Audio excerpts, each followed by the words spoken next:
Hello friends, मैं मुकेश कुमार साहू आप सभी को एक बार फिर से स्वागत करता हूं।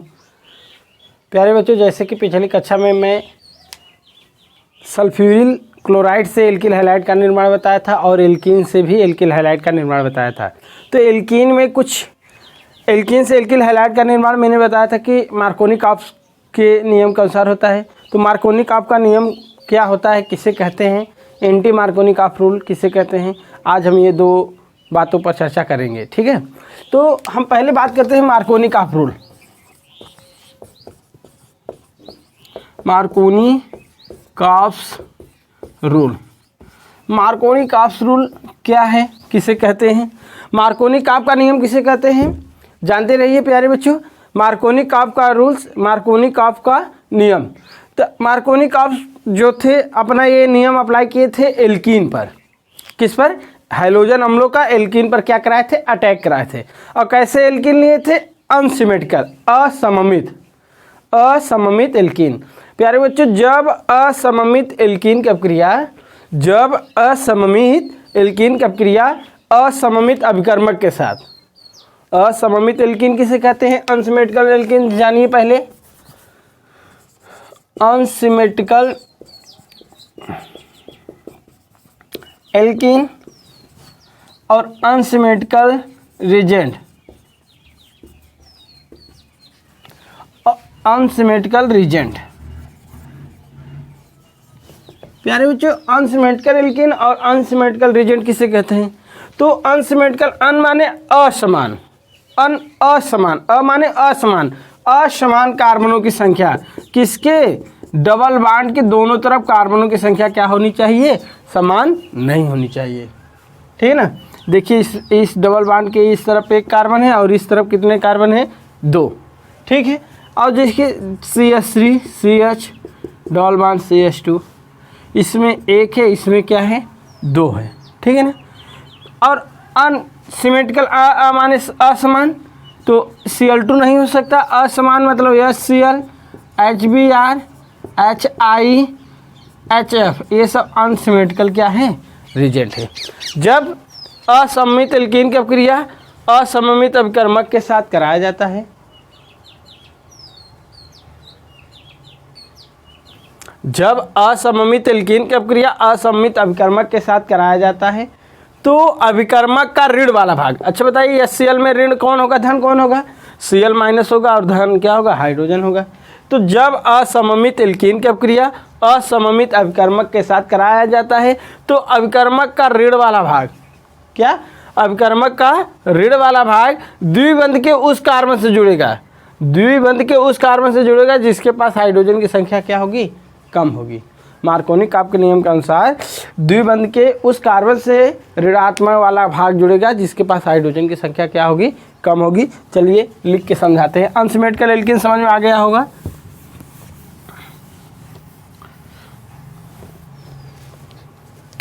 जब असममित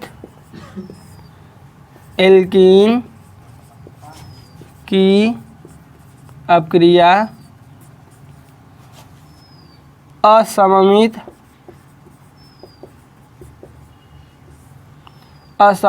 अभिकर्मक के साथ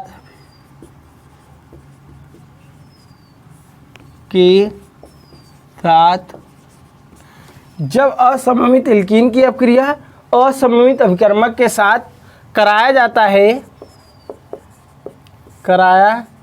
जाता है तो अभिकर्मक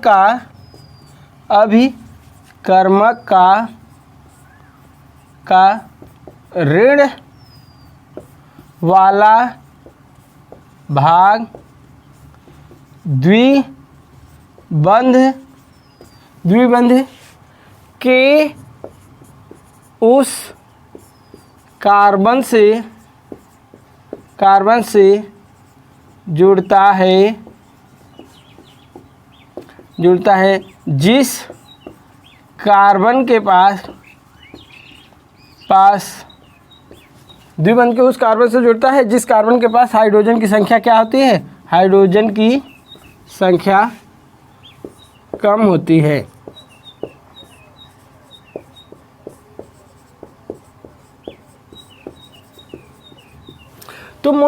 तो मैं बोला कि जब असममित एल्कीन की अपक्रिया असममित अभिकर्मक के साथ कराया जाता है तो अभिकर्मक का ऋण वाला भाग द्विबंध के उस कार्बन से जुड़ता है जिस कार्बन के पास हाइड्रोजन की संख्या कम होती है, और धन वाला भाग द्विबंध के उस कार्बन से जुड़ता है जिस कार्बन के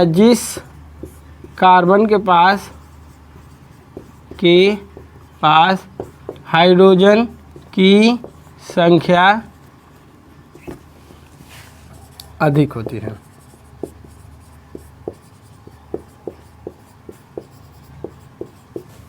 प्यारे मित्रों, मैंने बोला जब एल्कीन की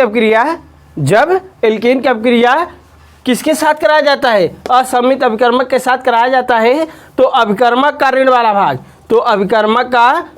ये वाला भाग द्विबंध के उस कार्बन से जुड़ेगा जिसके पास हाइड्रोजन की संख्या क्या होगी, कम होगी। जिसके पास हाइड्रोजन की संख्या क्या होगी, कम होगी, उससे क्या जुड़ेगा, ऋण वाला भाग। देखिए जैसे RCH डबल बॉन्ड CH2 असममित एल्कीन है, असममित अभिकर्मक के साथ करा दे रहे हैं, तो अभिकर्मक का ऋण वाला भाग ये धन वाला भाग है, तो अभिकर्मक का ऋण वाला भाग द्विबंध के उस कार्बन से जुड़ता है, द्विबंधित कार्बन है, द्विबंध के उस कार्बन से जुड़ता है जिस कार्बन के पास हाइड्रोजन की संख्या क्या होती है, कम होती है। ये देखिए ऋण वाला भाग द्विबंध के उस कार्बन से जुड़ता है जिसके पास हाइड्रोजन की संख्या क्या होगी, कम होगी, और धन वाला भाग द्विबंध के उस कार्बन से जुड़ता है जिसके पास हाइड्रोजन की संख्या क्या होगी, अधिक। धन है, धन किसके पास हाइड्रोजन की संख्या, इसमें 2 या 6, इसमें 1, तो अधिक वाले के पास कब जुड़ेगा, जब बॉन्ड क्या हो जाएगा, ब्रेक हो जाएगा। और बॉन्ड ब्रेक कब होता है, तो कार्बोनियम आयन इसमें इंटरमीडिएट प्रोडक्ट बनता है जिस पर 2 प्रोडक्ट बनेगा, एक प्राइमरी एक सेकेंडरी। तो secondary carbonium ion is more stable in comparison to primary. प्यारे बच्चों, मैं मैकेनिज्म नहीं बता रहा हूँ, आप डायरेक्ट देखिए। ऋण वाला भाग द्विबंध के उस कार्बन से जुड़ता है, 2 बंधित कार्बन है, उस कार्बन से जुड़ता है जिस कार्बन के पास हाइड्रोजन की संख्या क्या होती है, कम होती है, और धन वाला भाग द्विबंध के उस कार्बन से जुड़ता है जिसके पास हाइड्रोजन की संख्या क्या होती है, अधिक होती है। तो RCH सिंगल बॉन्ड, देखिए एक बॉन्ड तो टूट गया है, CH से कौन जुड़ा है, Cl, और सिंगल बॉन्ड CH, 2 H पहले था, एक H और आ गया, क्या हो जाएगा, CH3, क्या हो जाएगा, CH3। तो R के स्थान पर आप CH3 CH double bond CH2 ले लीजिए और HBr भी ले लीजिए। इसमें मार्कोनी ऑफ रूल में जो होगा HCl HBr, HI नहीं लिया जाता है और न HCl न HF लिया जाता है, HCl HBr ले लिया जाता है। क्यों ले लिया जाता है, इसमें जो इंटरमीडिएट का कंपाउंड बनता है कार्बोनियम आयन, वो एल्कीन को तो तोड़कर स्टेबल कर सकता है, लेकिन HI भी तोड़ सकता है, वो भी इंटरमीडिएट कंपाउंड जो उस पर अटैक कर सकता है, लेकिन वो उसका जो रिएक्टिविटी है बहुत अधिक होती है जिसके कारण वह छूट जाता है। और जबकि HCl और HBr और इसके जो बॉन्ड एनर्जी है इसकी दोनों की, इसकी बहुत ज़्यादा है, इसकी कम है in comparison to hydrogen chloride में, और HF की बहुत ज़्यादा होती है। ठीक है, HI का तो बॉन्ड ठीक ठाक होता है, उसकी रिएक्टिविटी I का बहुत अधिक होने के कारण यह मार्कोनी का रूल का पालन नहीं करेगा। तो देखिए ऋण वाला भाग, ये ऋण ये धन, ऋण वाला भाग द्विबंध के उस कार्बन से जुड़ेगा जिसके पास हाइड्रोजन की संख्या कम होगी। देखिए यहाँ पे 2 हाइड्रोजन है, यहाँ पे 1, और धन वाला भाग द्विबंध के उस कार्बन से जुड़ता है जिसके पास हाइड्रोजन की संख्या अधिक होए, जिसके पास हाइड्रोजन की संख्या क्या होए, अधिक होती है, उसी क्या कहते हैं, मार्कोनी ऑफ रूल के अनुसार चला जाता है। मार्कोनी ऑफ रूल किसे कहते हैं, जब असममित एल्कीन की अपक्रिया असममित अभिकर्मक के साथ कराया जाता है तो अभिकर्मक का ऋण वाला भाग, देखिए ब्रोमीन का ऋण है ना, ऋण वाला भाग कहाँ जुड़ा, जिसके पास हाइड्रोजन की संख्या कम होगी, और धन वाला भाग द्विबंध के उस कार्बन जुड़ता है जिसके पास हाइड्रोजन की संख्या अधिक होती है। तो प्यारे बच्चे बनेगा CH3 CH CH3 CH, CH से कौन जुड़ा है, ऋण वाला भाग, तो Br, और सिंगल बॉन्ड CH2 है, एक H आ रहा है CH3, इसका नाम क्या हो जाएगा, आइसोप्रोपिल ब्रोमाइड। या इसी को क्या बोल देंगे, 2 ब्रोमो प्रोपेन। ठीक है, ओके। तो आप बोल लेंगे अब जब असमित एल्कीन की क्रिया असमित एल्कीन है, प्रोपीन असमित अभिकर्मक के साथ कराया जाता है, तो अभिकर्मक का ऋण वाला भाग, देखिए ये ऋण है, ऋण वाला भाग द्विबंध के उस कार्बन से जुड़ता है जिस कार्बन के पास हाइड्रोजन की संख्या कम होती है। देखिए भाई इसके पास 2 एक H है, इसके पास 2, तो ऋण वाला कम के पास गया। ठीक है, ओके। तो बोल लेंगे ना मार्कोनी आपका नियम, ऋण वाला भाग द्विबंध के उस कार्बन से जुड़ता है जिस कार्बन के पास हाइड्रोजन की संख्या कम होगी, और धन वाला भाग द्विबंध के उस कार्बन से जुड़ेगा जिसके पास हाइड्रोजन की संख्या क्या होगी, अधिक होगी। फिर से एक बार सुन लीजिए, मान लीजिए बोलने में कुछ मिस्टेक हो गया होगा, तो फिर से सुनिए। ऋण वाला भाग, अभिकर्मक का ऋण वाला भाग द्विबंध के उस कार्बन से जुड़ता है जिसके पास हाइड्रोजन की संख्या कम होती है, और धन वाला भाग द्विबंध के उस कार्बन से जुड़ता है जिसके पास हाइड्रोजन की संख्या अधिक होती है।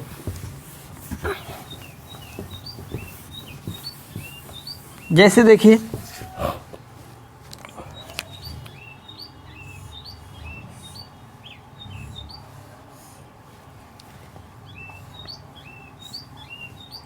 प्यारे मित्रों, इसकी क्रिया अगर HBr से करा दें, आप लोग को मालूम होगा हर एक कोने पे क्या होता है, C होता है,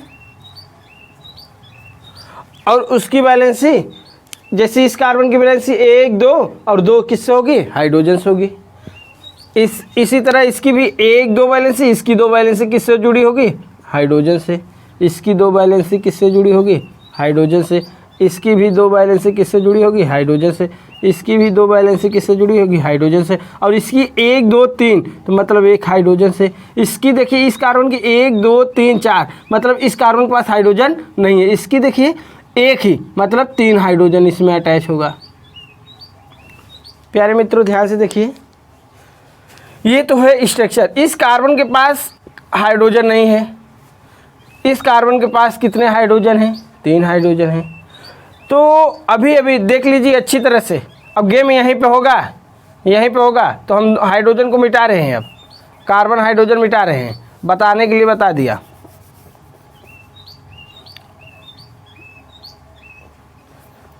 आप ऐसे कर लीजिए, या तो डायरेक्ट इसे हटाकर यहाँ पे भी कर लीजिए। अब तो बता दिया हूँ रूल, 1 2 मतलब 2H, 1 2 3 4 इसमें एक भी H नहीं, 1 2 2H 1 2 2H 1 2 2H 1 2 2H 1 2 2H। तो देखिए, तो ऋण वाला ये हो गया, धन ये हो गया। तो अभिकर्मक का असमित एल्कीन क्या है, यही है, यहाँ पे एक कार्बन है, इस तरफ देखिए 1 2 3 4 5 6, लेकिन इस तरफ 1। तो अभिकर्मक का ऋण वाला भाग द्विबंध के उस कार्बन के पास जाएगा जिसके पास हाइड्रोजन नहीं होगा। द्विबंधित कार्बन एक ये है, इस कार्बन के पास देखिए 1 2 3 4 कार्बन संयोजकता है लेकिन हाइड्रोजन नहीं है। तो बांड तोड़ दीजिए, ऋण वाला भाग द्विबंध के उस कार्बन के पास जाएगा जिसके पास हाइड्रोजन की संख्या कम होगी, और धन वाला भाग द्विबंध के उस कार्बन के पास जाएगा जिसके पास हाइड्रोजन की संख्या अधिक होगी। प्यारे बच्चों यहाँ पे देखिए 1 2 3 4 इस कार्बन के पास एक भी हाइड्रोजन नहीं है। जब कम है ना हाइड्रोजन, यहाँ पे 2 है, यहाँ पे एक भी नहीं है, तो ऋण वाला गया। तो देखिए कैसे,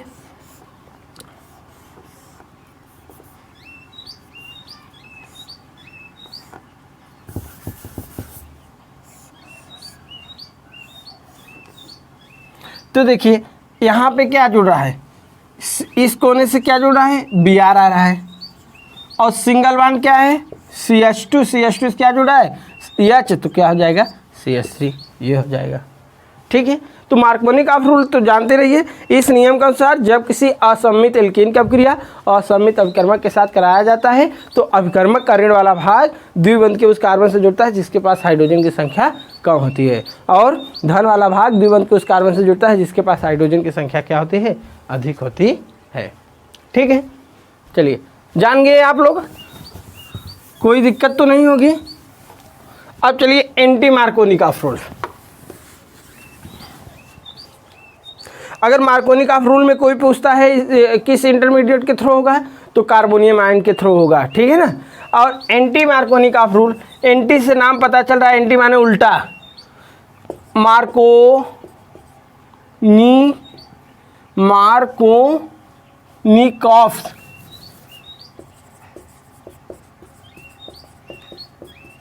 कॉफ्स रूल, इसे पराऑक्साइड इफेक्ट भी कहते हैं, इसे खैरस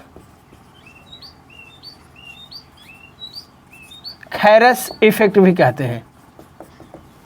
तो इसे 3 नामों से जाना जाता है, एंटी मार्कोनिकॉफ रूल, पराऑक्साइड इफेक्ट्स और खैरस इफेक्ट। तो एंटी मार्कोनिकॉफ रूल जो होता है, मार्कोनिकॉफ के रूल का क्या होता है, उल्टा। मार्कोनिकॉफ रूल मैंने बताया कि जब ऋण वाला भाग द्विबंध के असमित एल्कीन के साथ रिएक्शन करता था, ऋण वाला कहाँ अटैक करता था, कम वाले पे, लेकिन इसमें ज़्यादा वाले पे अटैक करेगा, उल्टा, जस्ट उल्टा होगा। तो जानते रहिए कि एंटी मार्कोनिकॉफ रूल क्या कहता है कि जब असममित एल्कीन की अपक्रिया, असममित अभिकर्मक के साथ, असममित एल्कीन की अपक्रिया असममित अभिकर्मक के साथ कराया जाता है, तो अभिकर्मक का ऋण वाला भाग द्विबंध के उस कार्बन से जुड़ता है जिस कार्बन के पास क्या होता है, जिस कार्बन के पास हाइड्रोजन की संख्या क्या होती है, अधिक होती है, और धन वाला भाग द्विबंध के उस कार्बन से जुड़ता है जिस कार्बन के पास हाइड्रोजन की संख्या कम होती है। मार्कोनिक वाले में क्या था, ऋण वाला भाग कम वाले पर अटैक करता था, लेकिन एंटी वाले में ऋण वाला अधिक वाले के पास करेगा। ठीक है, तो लिख लीजिए, एंटी जब असममित एल्कीन की अपक्रिया असममित अभिकर्मक के साथ कराया जाता है, तो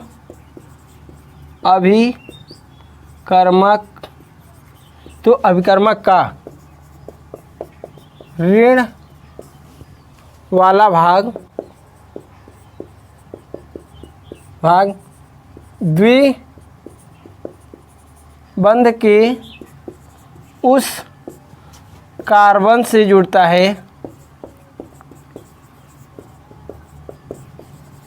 है जिस कार्बन के पास जब असममित एल्कीन की अपक्रिया असममित अभिकर्मक के साथ कराया जाता है, तो अभिकर्मक का ऋण वाला भाग द्विबंध के उस कार्बन से जुड़ता है जिस कार्बन के पास, मार्कोनिकॉफ रूल में क्या था, कम था, लेकिन इसमें क्या हो जाएगा, अधिक, जिस कार्बन के पास हाइड्रोजन की संख्या अधिक होती है,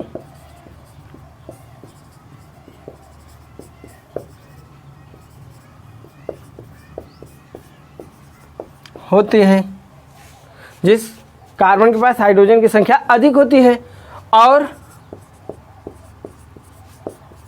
अभिकर्मक का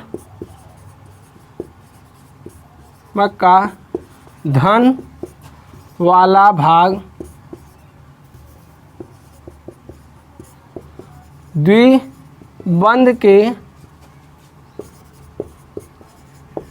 उस कार्बन से जुड़ता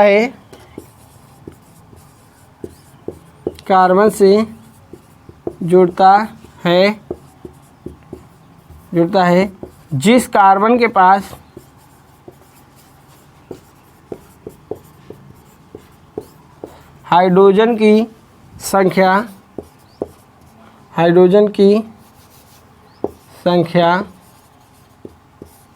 कम होती है।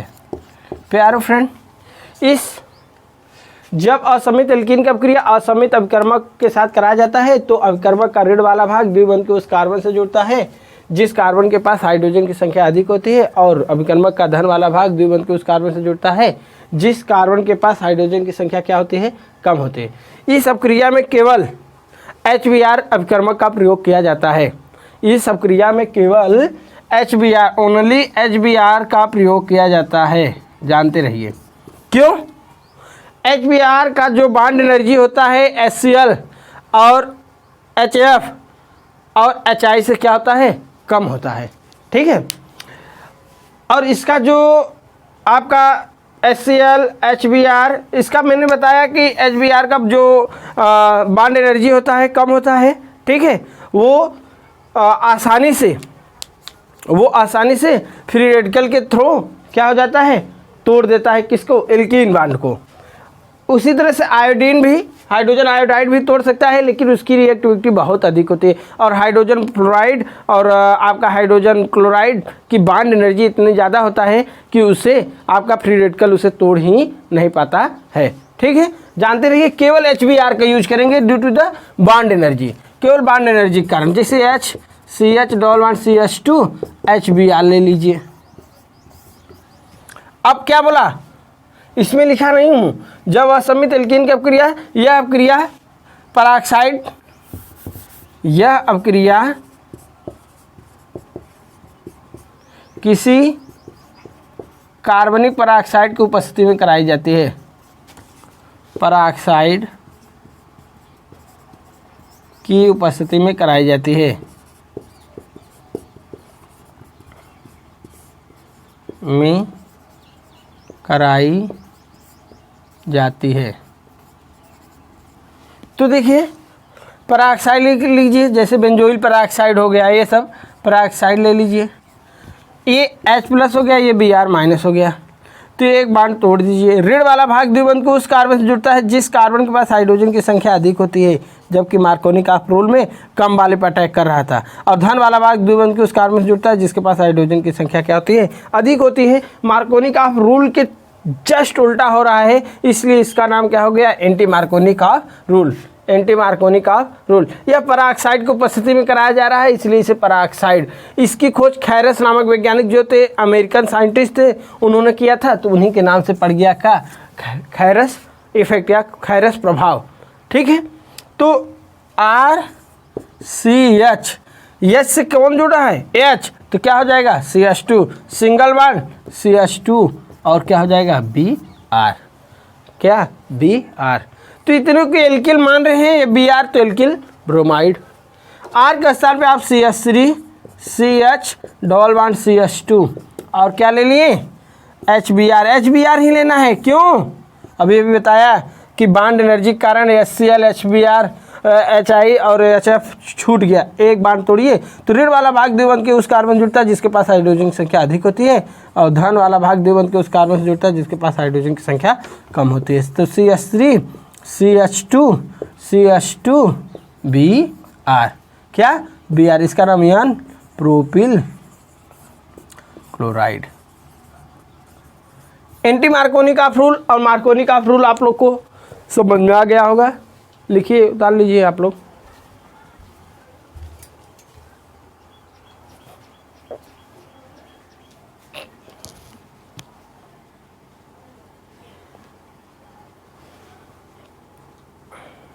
चलिए, तो एक प्रॉब्लम दे रहा हूं।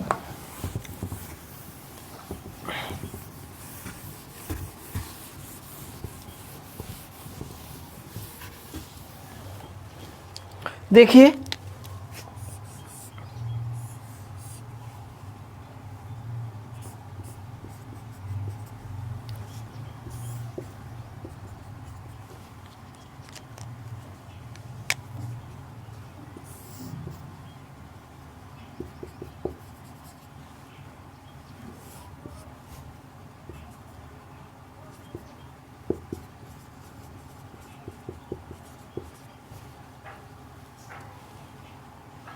देखिए इतना ही बता दे रहे हैं और एक ले ले रहे हैं।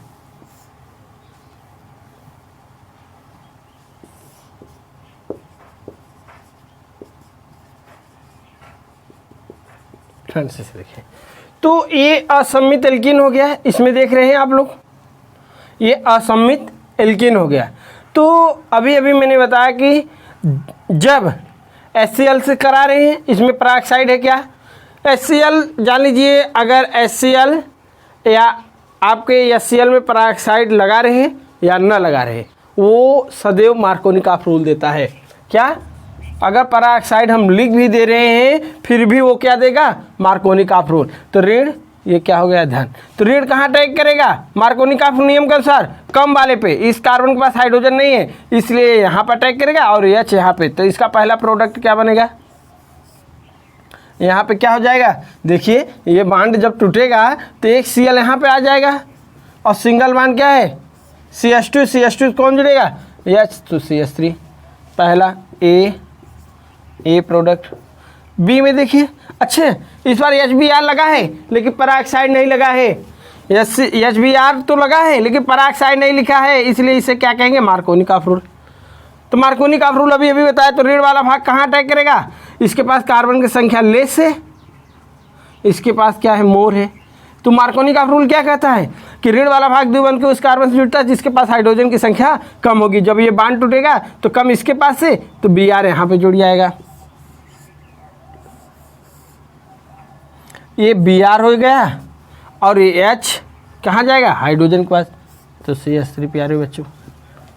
HCl अभी मैं बताया कि HCl में चाहे पराऑक्साइड लगा हो या ना लगा हो वो फिर भी क्या देगा आपको, वो क्या देगा, एंटी मार्कोनी का रूल नहीं देगा वो, बल्कि मार्कोनी का रूल देगा। तो ये ऋण ये धन। तो अभी यह देख लीजिए मार्कोनी का रूल के अनुसार यही बनेगा, ऋण वाला यहाँ अटैक करेगा और धन वाला यहाँ पे। पराऑक्साइड लगने से कोई इफेक्ट नहीं पड़ेगा, इसका बांड एनर्जी बहुत ज़्यादा होता है, ठीक है। तो देखिए यहाँ पे Cl यहाँ पे CH3 प्रोडक्ट, ये जो C था A और C के क्या है बराबर है।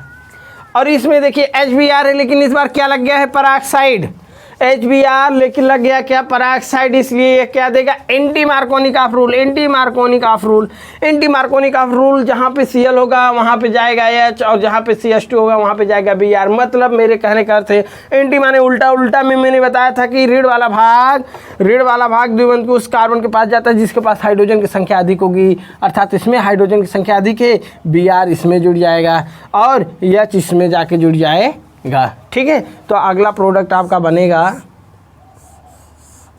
ये देखिए प्यारे बच्चों यहाँ पे क्या जुड़ा है, देखिए एक बांड टूटा तो CH2 से क्या जुड़ने जा रहा है, CH2 से क्या जा रहा है, CH2 से Br जा रहा है इसलिए CH2 Br और इसमें क्या H आ रहा है तो H ऐसे ही लिख देंगे, ठीक है। ये आपका क्या प्रोडक्ट बन गया D। तो प्यारे बच्चों हमें आशा है कि आप लोग को समझ में आया होगा।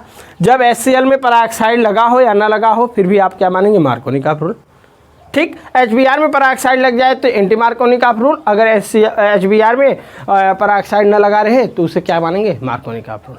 प्यारे बच्चों आज का वीडियो आप लोग को समझ में आया होगा, इसलिए मैं आप लोग से यह निवेदन करता हूँ कि यह वीडियो अधिक से अधिक शेयर कीजिए, लाइक कीजिए, सब्सक्राइब कीजिए और कमेंट भी कीजिए।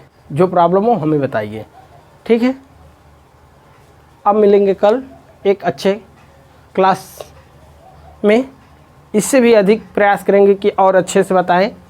तब तक के लिए प्यारे बच्चों जय हिंद।